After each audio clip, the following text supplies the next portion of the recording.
That thousands of Filipinos have rallied in Manila to denounce alleged large-scale corruption involving tens of millions of dollars meant for the flood mitigation projects.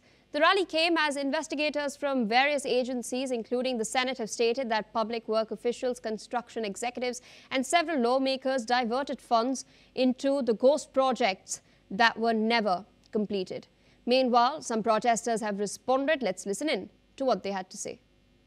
5 buwan na mula nung pumutok ang flood control scam, wala pa ring nakukulong na malaking tao.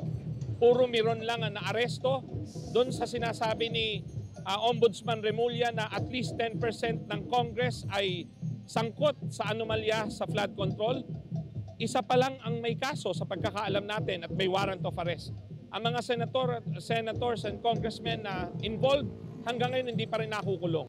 Kita naman na hinog na nga yung galit ng mamamayan. Kumbaga ito na yung tamang panahon para pagkunutan ng noo itong mga nangyayaring korupsyon. Kung kaya't ako bilang isang kabataan nga, syempre galit.